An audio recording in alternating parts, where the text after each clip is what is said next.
see the questions coming in. I see the text messages, people hitting me up personally, the chats and all of that good stuff. Welcome back. Flow of Wisdom Radio. I'm your host, Sean Anthony. My guest, Sophia Stewart, known as the mother of the Matrix, the creator, the writer of the Matrix. Her story was implemented in those two mega films, and we were just talking before we went to break. Sophia, you said you won a settlement of $150 million. Real quick, just how did your life change after that? And I know you're still going through legal battles, but it's not often that everyone, wins $150 million in legal settlements. Yeah, well, I won $150 million plus. I mean, that I can tally, once I tally up the damages, once my attorneys come in and tally up the damages, it could exceed up to $1.8 billion because these former lawyers committed criminal fraud. You see, everything is not a civil case. The 2004 case in California, the 2007 case in Utah, and the 2012 case here in Las Vegas, they're all criminal. It's criminal fraud and stuff, and it's cover-up, and the government has been participating partially in this fraud. Now, I received the Matrix and Terminator copyright, so I own the Matrix and Terminator, and I'm the one that can continue Matrix and Terminator. That's already been decided by the government because the government does not want to participate in a illegal, unlawful monopoly and breaking the antitrust violations, which is a restraint of trade under the Sherman Act. Let me ask you real quick, Sophia, real quick before you move on, because I think you said some things that I think are rather important.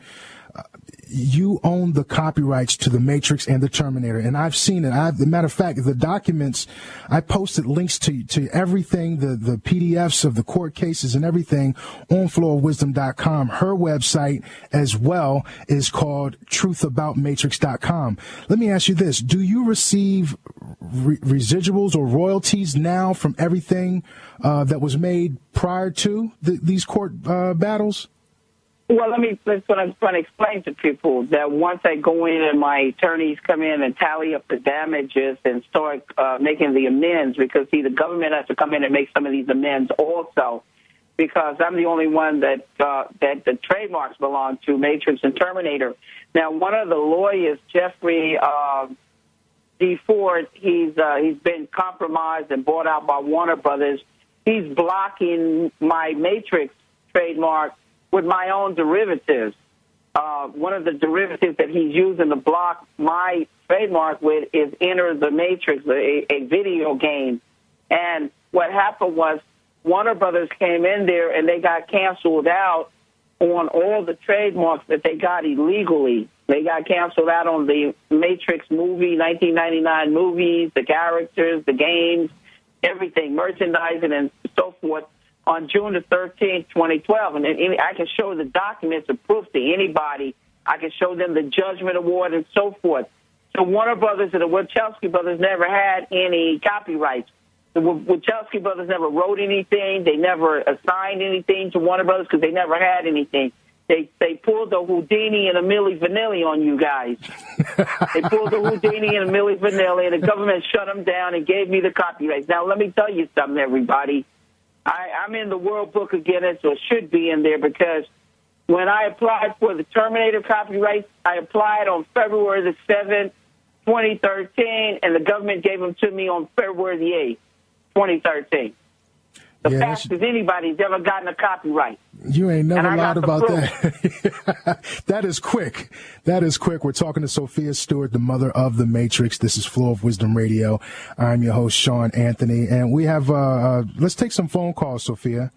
We have Ramon in Miami has a question for you. Ramon, welcome to Flow of Wisdom Radio. What's going on? I appreciate it, Sean. How you doing, Miss Stewart? Yo, fine, thank you. Okay, my question for you is, first things first, are you familiar with the story of Haru, Osiris, and Isis of Egypt? Yes, I am. Yes, I am. It goes back to ancient Egypt, Osiris and Haru, the right eye and the left eye. Amun-Ra was the left eye, and Haru was the right eye, and they was the right eye of God. So, yeah, I'm very familiar with it. My work, when people get my book, The Third Eye, they will see all of this in my work. That's what you see in the Matrix, which they're calling mythology, and in spirituality and different religious symbolism. Yes, so I'm very much, when you read my book, I go back and I'm talking about the Illuminatis, I'm talking about the Federal Reserve, the Trilateral Commissions, the almighty dollar. I'm talking about 30 years ago, all of this 30 years ago.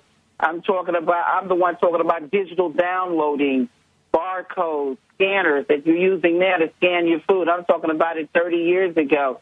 I'm talking about computerized warfare with the drones, where Trinity tells tanks, download me so I can fly this helicopter. I'm a visionary seer like Tesla and Nostradamus and Leonardo da Vinci, those guys. My grandmother's full-blooded native. My father's Spanish. So, yeah, so it's in my bloodline, my DNA, who I am. I'm a New Yorker. So when you get the book, it's undisputed. Does that answer your question, Ramon? I'm sorry. It definitely answered my question. And the reason why I asked that is because, as you can tell from my Twitter name, my YouTube name is Truth Quest 305. I'm located in the 305 in Miami. And the reason why I refer to it as the Truth Quest, a brand that I'm trying to build, is because even though I've acquired a lot of knowledge and a lot of wisdom, I've read a lot about different religions and different history, and now that Finally, I didn't even know about you, to be honest, but now that I do know, I'll go back and get your old books and your new book and, read up on you as well, because obviously, you're one of those pioneers who were foreseeing in the future, and you use your talents in writing and literature to, to foresee that and try to help us, acquire knowledge and use that to better ourselves every day. But the reason why I brought up the whole Haru and Osiris thing is because I've noticed a lot of people, where I'm from anyways, aren't even familiar with ancient Egypt. They don't even know Egypt is in Africa. I've gone to a lot of people throughout my hood and asked them, like, yo, do you know where Egypt is at? And they're like, yeah, in the Middle East. Hey, that's where them Arabs at? And I'm like, yeah. It's hard to explain to them and, to get them. And the reason why I say that is because I notice a lot of people in our culture, in the ghetto, in the hoods throughout the world, they don't really have knowledge of self, and they don't even know the story of Haru and Osiris and how it pertains to their spirituality in God, and I don't knock anybody for being Christian or believing in Jesus, but I just, I try to ask people, how deep does your research go? Do you just stop at King James and just, believe that's all there is to it, or do you try to go deep? Well, Sophia, go ahead and respond. Believe me, I go deep. Once you read the book, you'll see I go all the way to ancient Egypt and the mysteries, the mystery schools of Isis. I know all about it. It's in my book, the work. I take people there. The symbolisms of ancient Egypt, it's all in my book. When you see the graphics and everything, believe me, the astrology, numerology, I'll take everybody back to the foreign land. This is the thing, Ramon. The government have just made it mandatory for Black history to be in all the schools. Now, the black schools have complied with that mandate. The white schools have not. And that's where this ignorance lies. Ignorance is not a bad word. It's just simply ignoring facts you should know. And a lot of people don't know facts, and that's why people take advantage of them, because they don't know the law. They don't know their history. They don't know thyself, like in the pyramids.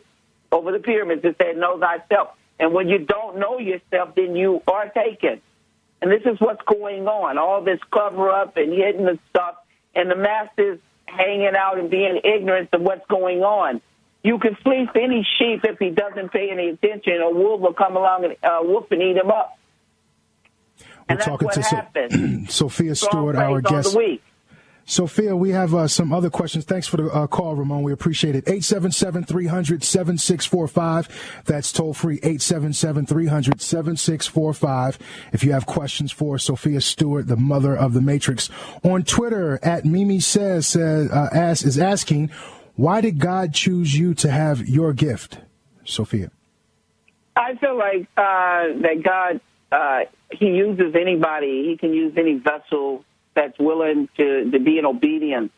And I just feel that God gave me that inspiration, gave me that story that is global. That story is not a little simple story that these people are lying and said in Hollywood. James Cameron and Andy and Larry Wachowski don't even know what Matrix and Terminator really is. And there's no way in the world they could have written it because they don't know what it is, and that's why you don't see them being interviewed. This work is spiritual. It is beyond race, color, creed, nationality. It's global. Every race, color, creed, nationality, Chinese, Russians, the Koreans, Australia, London. This work is sought after around the world. How do I know? Because people are going on my website, TERMINATOR.com, one word, and buying Matrix 4 books globally, and the Third Eye book, TruthAboutMatrix.com. So this is sought after. This applies to everybody. It's a message to the world. Everybody loves Matrix and Terminator. And Matrix movie is going to come because this is what people want. You give the people what they want. Everybody identify with it because it's a spiritual message. It's encrypted, encoded in numbers. And if you go in the Bible and you forget about the words there, if you look, God is speaking in sacred, ancient geometry. God's language is the numbers. Look at the Exodus, 34th chapter, 19th verse. These are codes, and the scriptures are encoded. They're parables. You have to, break the codes to understand what God's language is. God's language is mathematics. Math is the greatest language, universal language around the world, not these words and language that people call nationalities and stuff. Those are labels. The universal language is mathematics. Real quick, Sophia, because we got about 60 seconds until we go to break, but I want to know, the Wachowski brothers, they have a gag order. Can you say briefly, what is it that they cannot speak about? Well, if people look at their first interview, which I can give to people, they're telling on themselves. They're saying that they never wrote the Matrix, that they drew it up on a storyboard. You're actually admitting it. And they also can't even answer the questions. The people who are interviewing them are asking them phenomenal questions, and they don't even know what they're talking about. Stay right there. Sophia Stewart, we got to go to a commercial break, and I want you to finish up. And if you have questions, call in 877-300-7645. We're talking to the mother of the Matrix on Flow of Wisdom.